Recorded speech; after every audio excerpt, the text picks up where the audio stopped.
Hey podcaster, meet Acast. We're the top independent podcast network for creators in the know. We empower you to develop your podcast idea, find your audience, and grow listener relationships wherever those listeners are. You'll also find a whole range of ways to make money, from membership plans for paying fans to our fully curated and creative advertising experience. Visit acast.com/network to find out more. Acast, for the stories.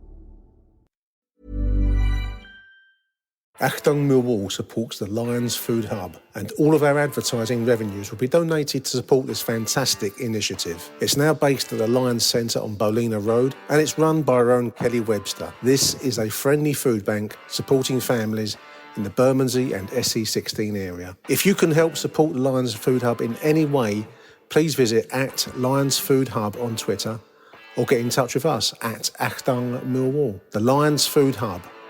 Come on, you Lions.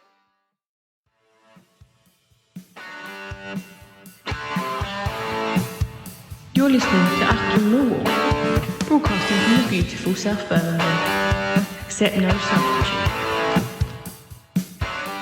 Hello, dear listeners. Welcome to I don't know if it's going to be a cathartic, a therapeutic, or a kind of a bit of psychotherapy edition of Achtung Millwall. We're doing a post-European Championship final edition. Joining me in this on the psychiatrist's couch is Mr. Michael Avery. Welcome to the show, Michael. Thank you for having me, Nick. It's coming home. We just didn't say when.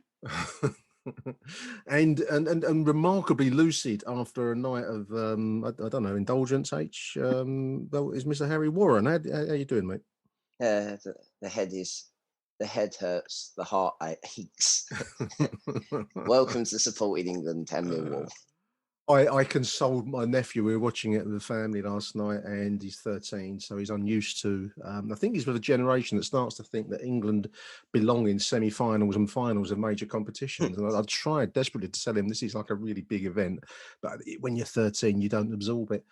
And of course, you know, he was expecting us to win it, and the poor little thing didn't know how to handle the sight of a penalty shootout disaster.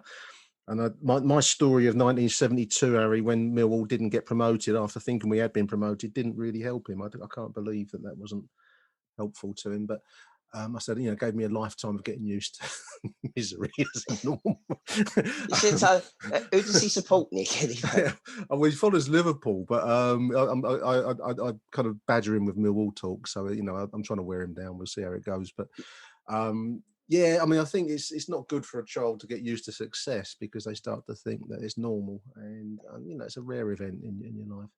I'm just looking at the front pages, chaps. Daily Mirror: heartbreak, brave England lose on penalties, but they've done the nation proud. It says image of Bukayo Saka on the front page. Metro magazine paper. Everyone's probably seen that on the way into work today. Lions did us proud. Gareth Southgate hugging Saka there, and the Guardian says so close after capturing the nation's imagination. I mean, everyone will have seen the game last night. I think it's one of the few national occasions that we've had in recent times, and I think for that reason, it goes into what you've just just said there, Harry, about the head hurting and the heart aching, or that kind of idea.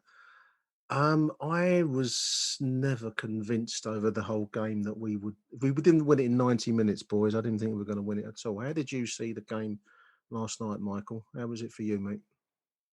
I thought we started well. Obviously, it goes without saying. The goal was superbly taken. I think Trippier is a player who I would have put in. So I think he made the right decision there. I'm a fan of Trippier, and I also think as well, for those who do listen or follow La Liga, for an Englishman or anyone really to go out to a club like Atletico Madrid, who are a big team in Spain, but they're not one of the traditional two, and being ever present or pretty much ever present in a side that reclaims the title so well, you've got to always consider him for the starting 11. I thought he had a good game. I'm sure obviously took the goal superbly well. But I do think after a while, the Italians did show their experience. They sort of showed their class, if you will, and I thought we defended superbly. I thought we really defended well. I know Maguire's got some stick prior to the tournament, and he started injured, but I really thought we defended well and was quietly confident we'd do well. But then that door, the knocking on the door, was getting louder and louder and louder, and it was only really just a matter of time. The save from Pickford from the corner and the melee was absolutely outstanding. Harry, you said before recording that it really should have, it could have been mentioned up there with Banks if they didn't score the rebound. And yeah, when it got to penalties, we sort of knew it was going to happen, didn't we? I'm not a massive fan of the sort of stuttered run up, and I think that sort of, when you're in that situation, just hit it, just smash it, do a Harry Maguire and put it in the top corner. But look, those lads out there, they're young, they're inexperienced to a degree, especially at this when it level comes to with this major amount of finals. pressure. Yeah, with major finals. They have done absolutely superbly, every single one of them. And even the players who didn't play, I think was it Cody who was mentioned, who was mentioned on social media that he's arguably been the player of the tournament for the support he's provided off the pitch, because he's been absolutely superb. Every player can hold their head up high. It's heartbreaking. It's heartbreaking. But sorry to keep rabbiting on, but I'll just finish with, it shows the difference, because I heard on the radio on the way home earlier on today, they said it's the muscle memory. Italians, Germans, Brazilians, they're used to playing in these finals. They're used to the pressure. And yeah, when it got to penalties, it did look like it was going to be them. I mean, Harry, it's the big time. The pressure is immense. That's the nature of the beast. If you're going to play at the top table, you've got to get used to this. I mean, I was struck by a quote by Gareth Southgate after the game. He says, "It's down to me. Nobody's on their own. It was my call, and it was totally down to me," which is laudable. You were quite vocal about criticising in Southgate. I mean, do you want to expand on that? I think he's had a good tournament until this game. I think he's made two mistakes. He made a mistake against Scotland in the way that I think managers failed to understand crowds, and I think Millwall are a weird case in point, because I think to link it to Millwall, and maybe even, I don't like mentioning West Ham, but you link it to working class support. Maybe even Leeds when they get back into Ellen Road. That noise. That does to lift players. That's why those teams are cup teams or knockout teams, because you get an atmosphere and you get the crowd on board. You have to start well. How many teams come down the den and try and sit in and kill the game off for 20 minutes and get us on their backs and turn it around? But in international football, you don't really get that. But he had that to play with against Scotland. It's a derby. Fucking use the crowd, Against Italy last night, what was it? The Italians were outnumbered something like 37-1, like saying like at Waterloo or something. I don't know, but wrong country. But you get the point. Wrong battle. But anyway, we know what you mean. Agincourt. No, that's French again. What's historical inaccuracy? Move on, Harry. Move on. I'm trying to make a point, but that's the point. But the fact is that he gets to penalties, regardless of the game. I think Michael's covered it quite well. I think tactically Mason Mount was found out that he's not a right-sided winger. He changes from a back five to a back four, takes Trippier off, which is ridiculous, because Trippier was... Kyle Walker don't put crosses in. So that took that weapon away, which seemed to be working in the first half. Not that we had the ball. Rice looked tired, which, I don't disagree with. Henderson was never fit, so I don't understand why he was taken. He looked so far off it when he come on and was subbed. Yeah. In key games, these substitutions matter. Your choices matter, and I think Bellingham's a very, very good football player. I do watch a little bit of La Liga. I am massively surprised that in a game that was opening up more and more, I know we were defensive, but you need pace. Sterling's been fantastic this tournament. I'm not his biggest fan. He's done things in key moments. Yes, he does offer very little at times. He popped up and scored the goals, so you can't take anything away from him. But last night he looked done, and he didn't have big managers make big decisions. They take off players and they change games. Ferguson wins a Champions League final in the last 10 minutes with 2 substitutions. Makes a tactical genius role to move someone. I can't remember, he moved into midfield and played there, but they done stuff. When you go to a penalty shootout, and Stuart Pearce, a man who knows everything about winning and losing penalty shootouts, in his book that came out before the tournament, discussed about penalties. And there's now, with all the analysis that you do in football now, they've got a record of where every penalty taker would have been taking their penalties and putting their penalties. And when they played against the Germans in 1990 and 1996, they had penalty takers that had taken penalties for their clubs and been regular penalty takers. The first person to take a penalty in the 1996 England versus Germany penalty shootout that did not take a penalty regularly was Gareth Southgate. Gareth Southgate missed. Last night, the people that don't take penalties regularly for their club are Bukayo Saka's first ever penalty in professional football, basically, and he misses the pressure penalty. And I think if he scores that, I think we win. I do think the momentum would have shifted because you've saved and scored, and then the pressure's right back on the next Italian taker, whoever that may have been. The momentum was with England in the first half when we got at them. The early goal, I think they were rattled. We had all of the most of it sitting on the bench, but we had all of the armoury to really unsettle an Italian side that was immensely experienced. I mean, I think also, just before we go on, you've got to take your hat off to Roberto Mancini and that Italian squad for achieving what they've achieved, because they didn't qualify for the 2018 World Cup. And they look like old hands that have been there and done it. And it's precisely the outcome that they would have. They get over the line. They'll do anything to win, and even including tugs on shirts and stud challenges. It's that career-ending, possibly career-ending. It can be nasty, but that's Italian football, and they win stuff. And I think when you compare, I think Gareth Southgate's a decent bloke. I think he has a bit of a Palace drip element about him, but he's a very decent man and nice bloke, and he's formed a very nice, secure little bubble for the England team. I think he does protect his players and all that kind of stuff, and so he's a very nice bloke, and everyone, he's like the national kind of uncle that you'd all want.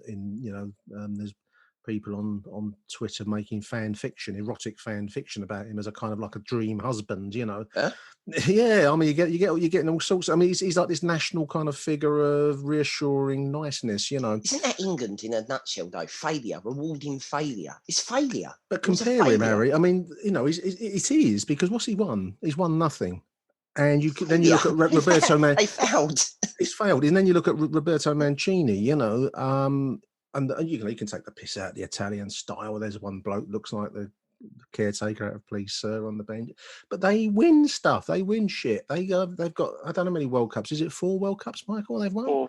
Yeah, 4. And now 2 European Championships, and they've come, runners up, which they won't be interested in. We are going to be saying, we were runners up. I think it's that muscle memory thing, that point that you made, Michael, because it is important. Some teams win. The Germans are the same. You can sing all the songs you like about the 10 German bombers, but they still go and win tournaments. They have 4 World Cups to their name too. There's a reason, and I think we saw that reason last night, Harry. Well, technically they've only been Germany since 1990, so I mean, West Germany. The point remains the same. They win stuff, and there's a mentality that comes with that. There is an intolerance for coming second, and I saw on Twitter today, and I've got no particular gripe against Gareth Southgate other than he played for Crystal Palace for a lengthy period. But they're talking about giving him a knighthood. I mean, what tosh is this, listeners? I don't. The thing is with it is it's a very English psyche. I mean, regardless of the game, I suppose we'll come on to it. But the whole string them outside and so on, all that very English clutching of pearls in certain sections of Twitter and the media today. It all comes together. We've got it's almost like an English. We're like making the perfect Hollywood blockbuster. It wins no Oscars. It wins because there's no creative intent there. It's just copying what someone's done before. It's just that it's a chick flick.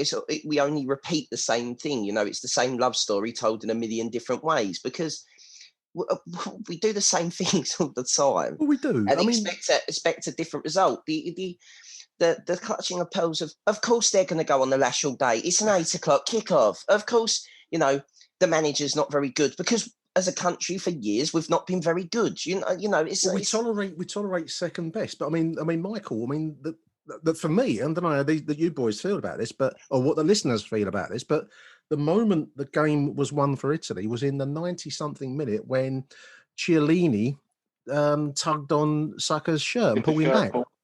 That won it. That was the moment, because there was a break. The boy was going to kill him for pace, probably score, and the game was gone. And so he did what was required, what was necessary.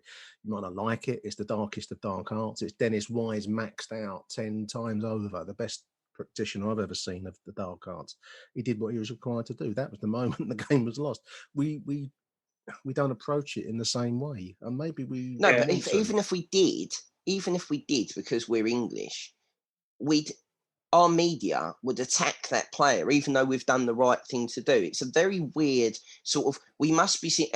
It's almost like the sort of 18th century when they used to agree to have a duel to the death over some form of slight insult. I will take your grass before breakfast, and all this bollocks, right? And it seems to still be ingrained. I don't know whether it's an FA thing or you look at it, and the thing that fucks me off with it is that the FA will turn this into some kind of sort of hold this up as some kind of flag bearing for the work that they're doing, as if that what they're doing in grassroots football and leading up and the women's game and all this is working, but it's not. The fact is that this country is massively underfunded in terms of pitches, massively underfunded in terms of referees, facilities, all this kind of stuff. And you get to a final and it papers over the cracks, and it's basically like putting a wall up that's fucked, and you keep filling it with polyfill, right? And eventually that wall, if any pressure goes on it, it's going to collapse. And we get to a point in every tournament where we have pressure put on us. And okay, come later in this tournament, they had pressure against Denmark, but they got over the line. Well done. We got a penalty and we scored the penalty just. And we got over the line and we had Sweet Carolina thing. But it was almost like I got a very, I don't know, maybe this is with the benefit of hindsight, but it did feel very Millwall at Old Trafford, the Sunderland 1-0 win. Hanging on for grim death, that quality. Well, you knew that was our final. Do you know what I mean? It was they were there to be beaten last night, Italy. I don't think they were a million miles. They should have been beaten. I mean, Michael, there was a great quote, Merv Payne. I've picked up Merv's quote. He says Southgate was given an Aston Martin for the Euros in terms of attacking quality. But with the exception of the quarters, he refused to take his Aston Martin out of second gear. Eventually, he's come up against Mancini driving his Ferrari, who was happy to put his foot down. I think that's the difference, because we England, for some reason, has never dealt with talent particularly well. I mean, I'm thinking of Jack Grealish and maybe some of the boys, the Sancho, and was it Bellingham you mentioned earlier on, Harry, all sat on the bench. There's an array of attacking talent there, not used. Yeah, you're right, but. And I get that because games, especially in the group stages, like the Scotland games and certainly the Croatia game as well, you're crying out for players of that stature up front. You've got Jadon Sancho, who, as far as alleged reports are going, is going to go to Manchester United for £78 million. He's like the only attacker. Isn't there a stat like he was the only attacker in the Bundesliga to have double figure goals and double figure assists? Did he play? Was it Ukraine he played it? He won the period. Yeah. Bellingham barely got a sniff, and Grealish is obviously the argument with Grealish, which I think he unfortunately showed how good he was as an impact sub, so he hindered himself straight away. I do get Merv's point entirely, absolutely entirely get that, and I think last night showed that, because we was up. Like, let's be brutally honest. Like, how you say they were there for the taking, the Italians. But they were like an absolute juggernaut in the second half. They just did not stop. They turned it on. They turned it on. We never react. They made a tactical change, and you don't react to it. It's the definition of insanity. If you do the same thing over and over again, you'll get the same result over and over again. You needed to. He's just, he's a bit tactically naive. But my argument in the defence of Gareth Southgate is, if you are under that amount of pressure, and I mean, I watched the highlights again this morning. I'm a sucker for punishment, but if you're under that much attacking bombardment for like 20-30 minute periods, you're not going to think, oh, here's what I'll do. I'll take off Harry Maguire and chuck on Bellingham. I'll take off Walker and chuck on someone. You might have brought someone like a Grealish in that can keep the ball further up the pitch and just buy yourself 15-20 seconds of respite. Yeah, and I don't necessarily agree with the Henderson substitution. And I do think as much as the penalty takers was probably the wrong decision. I mean, Southgate coming out and saying that he chose the penalty takers himself. The substitutions were wrong. I think by the 90th minute, hadn't Italy made something like 5 subs and we'd made 2? Their use of substitutions was a lot better. I also think that I think Mancini knew his side better. He'd used every single player, I think, on his bench in the competition. We hadn't done that. I think the Italians were so confident, weren't they, already through by their third game? So he basically changed the entire 11 for the third game. Something like that. There was The story was being written, while we were, struggling against Scotland and then having to beat the Czechs to go through to avoid other clubs, which shows where our mental psyche is as a nation. We need to avoid the big boys. Well, technically, we probably are one of the big boys. We just have a history of underperforming. We are the Spurs of international football. But it's we've got too much talent to be the Millwall of international football. We do. Well, the Millwall. We're now the Millwall of Twitter, aren't we? We're now very much hated. Well, we'll come on to that, because I just want to. Sorry, can I just make one point about the game? So, I agree with you, Mike. I think it's very difficult, but when you get to the 90th minute and you've got 3 subs left, or out 4 subs, whatever he had left, and you're sitting there and you're 90 minutes into a game, you've got an extra time of 30 minutes, and you know that you could get if you change what we're doing. It's 1-1 now. It's a new game. It's a 30-minute game until penalties, right? You've got 30 minutes to go at it. Our history is not very good in penalties, and some of them boys are going to be tired out there. How did Mason Mann get 100 minutes of football doing fuck all before we bring Grealish on? And I know what you're saying. And also, I think last night we missed Phil Foden. I really don't think Saka would have been on the pitch if it had been Phil Foden had been fit. I think we saw in the Denmark game that when Phil Foden come on, the amount of I didn't realise really, if I'm being honest, how quick he is in terms of his running, and I think that would have made a difference. But it's you need luck to win finals. And you do. Having football down to a science starts with having sleep down to a science. Because the better you sleep, the better you show up on game day. That's why NFL players rely on the Sleep Number 360 smart bed. It senses their movement and automatically adjusts to keep them effortlessly comfortable. And it tracks vital sleep metrics like average heart rate and average breath rate, so they know exactly how well they slept. It tackles the science. All they have to do is sleep. Don't miss our Labor Day weekend special. Save 50% on the new Sleep Number 360 limited edition smart bed, plus free premium delivery when you add a base. Ends Labor Day. Sleep Number, the official sleep and wellness partner of the NFL. Hey podcaster, meet Acast. We're the top independent podcast network for creators in the know. We empower you to develop your podcast idea, find your audience, and grow listener relationships wherever those listeners are. You'll also find a whole range of ways to make money, from membership plans for paying fans to our fully curated and creative advertising experience. Visit acast.com/network to find out more. Acast, for the stories.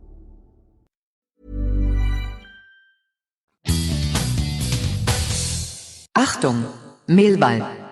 I just want to praise Gareth. So having damned him, I want to praise him because, I mean, Michael, you've got young kids. I can tell you and the listeners, my nephew and his mates were captivated by the whole tournament, really, especially building to the crescendo of last night. I mean, this England team, and I'm always a bit wary of this, and I don't know how your kids found it, Michael, but they seem to be held up as representative of the nation. They're kind of, I mean, they're a football team, a very good football team, in my opinion, but there's a kind of a national need for them to be held up as something representative of something bigger. Do you know what I'm saying? It's like they represent a kind of a New England almost, your kids at school, I mean, would you say the same? The tournament's had them in its grip over the 3-4 weeks, Michael?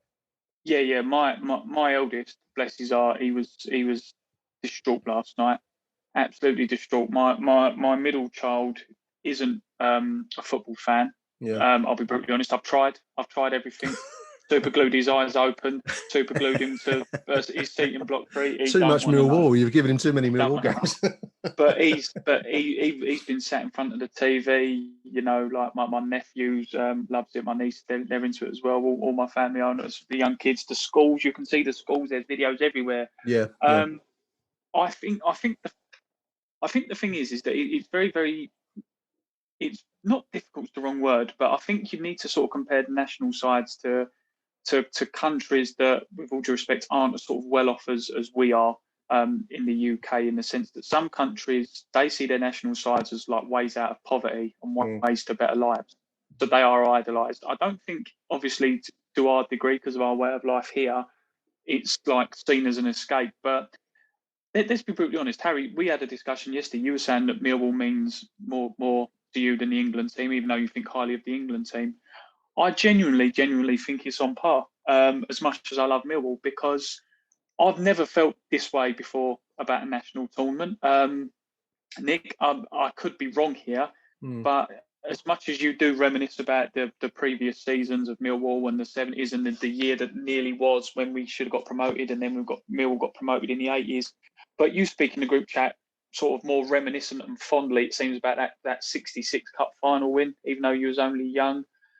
I don't remember it. I don't remember it. You know, but there's just something about international football that just catches people more than the club level. I think could it be that, you know, these are, like, to a point, even if we personally don't think they are, these are the elite countrymen who have been handpicked to represent you in major tournaments. I mean, there's this idea if kids see themselves on telly, in films, in sports teams, or whatever it might be, that somehow that inspires them to progress, and there must be something in that way, I'm imagining. But then the England team, for me, has been, you know, since Viv Anderson first appeared in the 70s, first black player to play for England. I mean, the England team has not been monolithically, you know, English white or whatever choice of words you want on that. We've been mixed for some time, but for some reason, this particular team, I suppose because it's young, has become seen as representative of the youth of the nation in a way. I mean, you're a bit too old for all this kind of talk, really, I suppose, mate, aren't you? You're outside the youth range now. Yeah, I've now gone. You go into that. If you get older, you go further you're approaching away middle from age. That. Yeah, you go further away from that thing. I mean, when we started doing the pod, I would have been in that, but maybe I'm a grizzled old bastard now. No, I get what you're saying. I think it's just because they've embraced sort of the YouTube generation, and they, you know, the team puts up TikToks and all this kind of stuff, and they seem to have more access to them than what you probably did under previous England managers like Hodgson and Capello. So that's whatever that cycle of years was, maybe 10 years of that. You're sort of going back to an affinity with the side of Venables, or maybe Bobby Robson. Yeah, maybe the 96 team would seem. Yeah. I mean, from again, they picked Hoddle after that and destroyed all the good work they've done. So yeah, I know people call him for. Some people don't like Southgate and want Southgate to go. I'm sort of a bit. He's a bit beige to me. He doesn't really offend me that much anymore. I've just accepted that he's negative, and that's what it is. But there's some people who like to play football. I'm personally one of these people that I'd rather us lose 5-4 than lose on penalties. You know, I'd rather have that, you know, the swing of emotions like that. You get beat, you can get beat in different ways, and that's how I feel about it. But I think that it's to go back to the point, they represent the country in a different world because they're not all the players are from the best clubs, which is unusual again. There doesn't seem to be a clique. There doesn't seem to be a big sort of United clique or a Liverpool clique or a Chelsea clique or a City clique. They do seem to genuinely get on with each other. I think that's a major difference. I was thinking back. I was seeing Frank Lampard on the panel last night, and that England team, there was him and Gerrard and the kind of Liverpool, Manchester United cliques and all that kind of thing, which really did hold back the potential of what should have been a side that did much better than what it actually did. I mean, you don't seem to get that in this England. I mean, my point being to try and praise what Southgate has put together here, because it is a fact that we were semi-finalists in the World Cup and that's runners-up in the European Championships, and that should not be accepted. But it's equally it's a another staging. block. It's a milepost, Harry, on the motorway towards success. Yeah, as long as you learn from it. I mean, yeah. The problem is the FA will reward this with a 5-year deal, which isn't what you should do. It should be reviewed every after tournaments normally pre-COVID. He's not confirmed he's going to stay after, or he's put in. I think I saw on Sky earlier on. He's not overly commit to after Dubai. I mean, he might do. Unless Southgate gets the deal of the century from someone out there, and I'd be wary of him as my club manager because he ain't won nothing.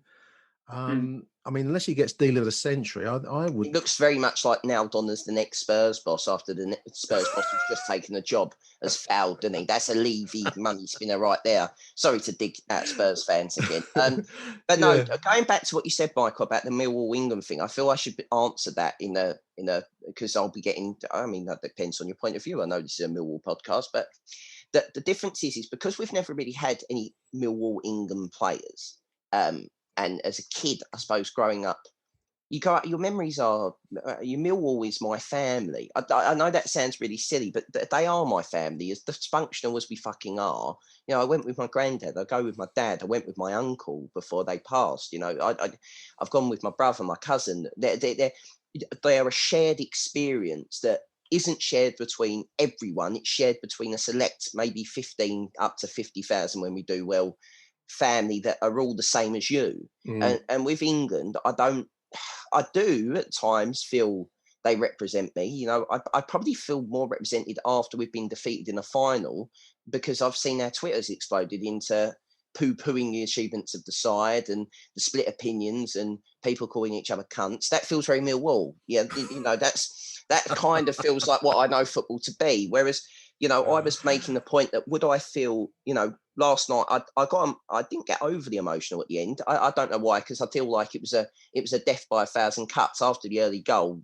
Kind of the Millwall in you in the back of your head went, it's a 1-0 lead. We've scored too early. I've now got to wait 87 minutes before I can enjoy. You kind of knew it was only ever going to finish. If it got to penalties, I thought we're done for. Exactly. Whereas a Millwall championship player as a 31-year-old and never remembering Millwall in the top flight, a Millwall playoff final defeat in the championship playoff final would finish me off. There's no doubt about it. I'd be a blubbering wreck, and I really can't pretend that I'd be anything else. And get the Samaritans on standby because I'd be that distraught. But it's I don't know whether that's because it's all the time. It's a constant. I just felt very much last night, and after this, I'm desperate to get back to normal football, and I don't know whether or not that is the role of the England team, is to make you love your club more, and then you end up loving England more.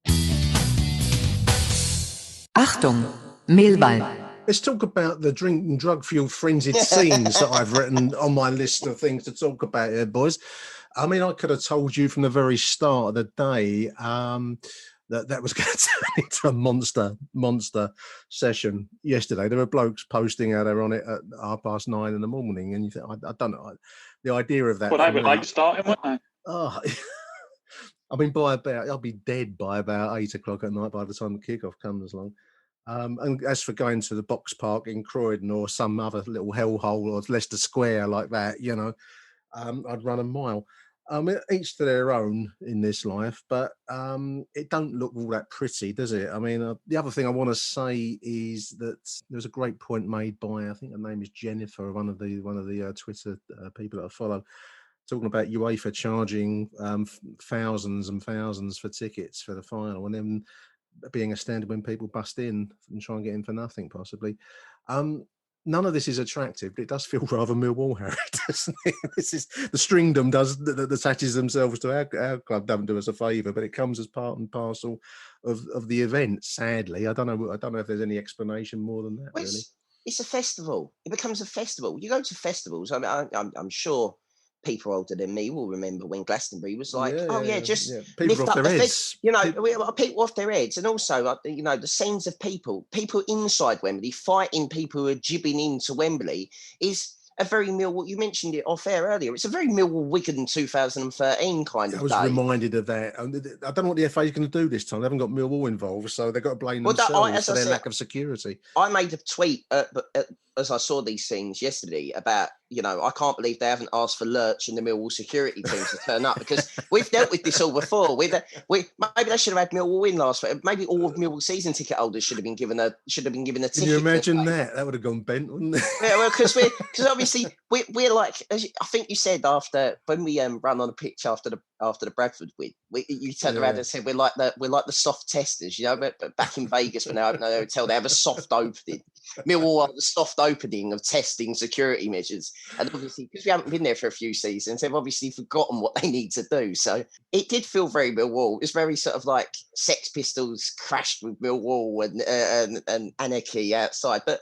Let's not get it right. I think they massively fucked up. I think there was the FA fucked up big time. Well, not just the FA. I mean, you do have to have a look at our fantastic London mayor, who decided that he was going to have a fan park in Leicester Square ticketed for like 1,200 people, which is fine if you're playing, the Czech Republic in a group game.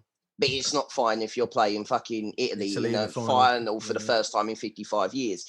There is this thing called the internet. There is this thing about, we've done so much stuff over the last 18 months of changing the way we do life and technology in terms of apps and tracking and ordering. But, everyone's used to, I'll have a beer. I'll order it to my table. And the advice has always been to be outside, avoid large gatherings of people, apart from when I'm going to shepherd you all into this square that's unbelievable. You can tell Harry uses Weatherspoons a lot, listeners, can't you?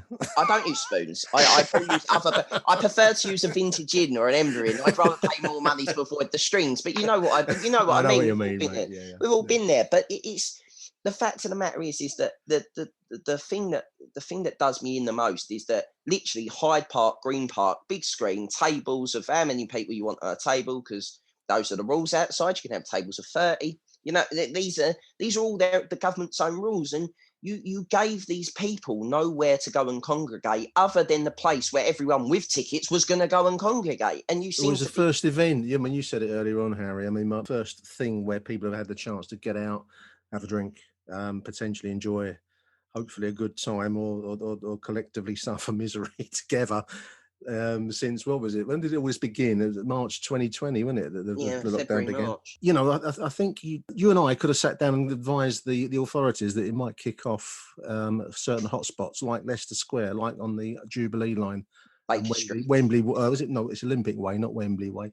Baker Street. You could have picked them out, couldn't you? I mean, it doesn't take. It's a tube map. A genius. A tube map with nearest pubs. Green Park, the Green Man. I mean, don't look attractive. I mean, there's a post there, bloke called Steve Hannigan. He's not Millwall. He's a Tranmere, I think. But he says F to FA, a disgraceful lack of organisation at Wembley last night. I saw hundreds of ticketless fans gain entry through the disabled gate. Thousands of genuine fans with tickets were crammed in the area in front of the turnstile for 90 plus minutes. I mean, it would fuck you off big time to have paid big and then you can't get in because other people have busted in front of you, wouldn't it?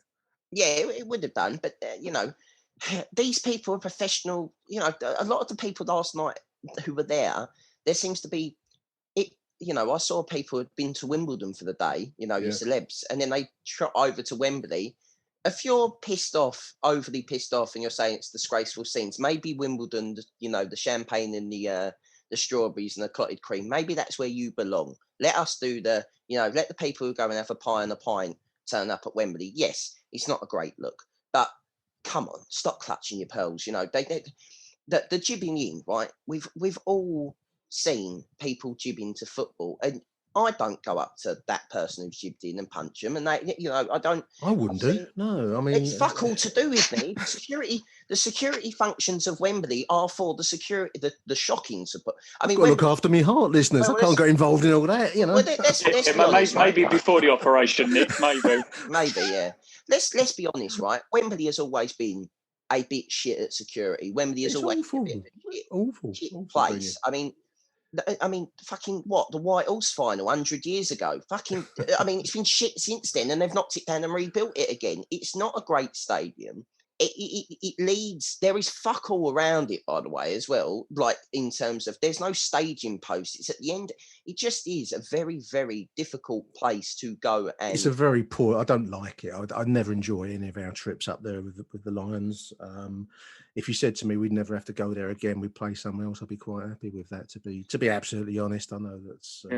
I think the thing is as well, chat with the tickets. It's like we said it before recording again. We know how much football's changed over the years. You know how it's changed, who it's for, and all this, and how it used to be for the working man. But as I said, there's a chap I worked with, and he told me a story of during the group stage, someone was offering like £800 for the cheapest ticket to a major final. Yes, it's a major final. £800 is the cheapest ticket. And then you know we said it as well. But how many of these, like you've got like this new rule? I'm not sure, and I'm not going to get into the politics of vaccine passports and apps and all this stuff with people, because people want to get the vaccine, they don't have to if they don't want to. But my goodness, there's a lot of people who have probably rushed to the front of the queue for their double vaccine celeb-wise, aren't there, who managed to get in because. Tom Cruise was there last night. Tom Cruise. Tom Cruise was. Where was he? Was he at Albania away a few years ago? Was he at Bulgaria away when they all got racially abused by the black shirts? Was he there? He used to be on the halfway line. I don't think you boys realise he was a big face on the halfway line. Was he the bloke who used to dress up as a lion? Yeah, well, that's the thing. I remember seeing Tom Cruise at Colchester away in the Johnston Paints a few years ago, but I haven't seen him at any England games for a while. Achtung, Millwall. Football ended in heartbreak, dear listeners, but we do have at least a consolation that the Lions won their first trip up in, was it Motherwell? We beat Motherwell 2-0 wearing our training kit because we haven't got our proper kit. So Millwall's coming back, dear listeners. So, a few more weeks. The professionally run Millwall security team, club shop, transfer scouts, they're all sitting there now, thinking, we've got away with one, lads. Don't worry about it. No one will notice that we haven't got a kit. We're playing our training kit. Everyone's busy watching England. We'll all be back to normal very, very, very soon. This madness will be ended. Just quickly, what's just literally just occurred to me? Why didn't we wear last season's kit? Don't know. If our shirts this season ain't ready, why ain't we wearing last year's one? Because that would be too simple. No one packed them up. They went back to the Husky. Old spare kit. We must have stacks of stuff we could put. Anyway, I don't know. It's a good point. Who knows? Why don't we just put the shirts on that we wore last season? I mean, that seems so. By God, it's so simple. It's like the line in Blackadder, isn't it? When Blackadder goes forth when they're talking about, is it the same plan to have thousands of men aimlessly slaughtered for 100 yards of ground? No, it's not like the last time. It's a completely different plan. It's the same. That's why it's brilliant. Gary Rowett is sitting on the bench with pants on his head and pencils up his nose. Going wibble. There's an image.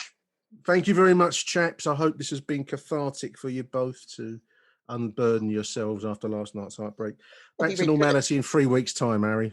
It will be. It'll be really good. The next tournament, ladies and gentlemen, if you have forgotten, will be hosted around Christmas. So not only can England fuck up your summers, they now can fuck up your Christmases as well. There we are. Big thank you to Michael Avery. Thanks for joining us, Michael, from work. No problem. Big thank you to Harry, ahead of work. Yes, ahead of work. This is going to be hard, isn't it? And I shall try and get this edited later on this afternoon. We'll see. Thank you for listening, dear listeners. This is an emergency edition of Achtung Millwall. We appreciate your custom. Arrivederci Millwall. Do I still say that? It's an Italian phrase. Maybe not. Oh, maybe drop that. Maybe say bye for now. Bye for now. Au revoir. Thank you for listening to Achtung Millwall. If you enjoyed the show, please head over to Apple Podcasts and leave us a cheeky little review. Arrivederci Millwall. Till next time. Who do you want to watch?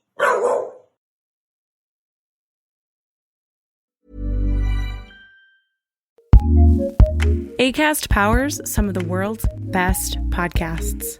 Here's a show we recommend.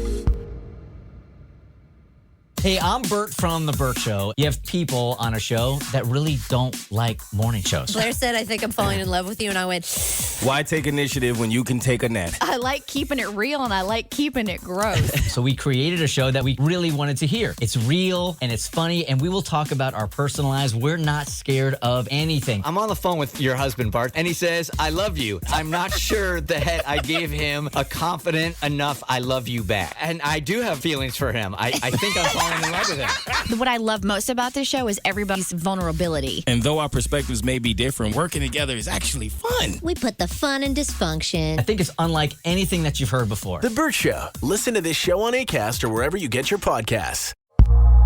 Acast recommends.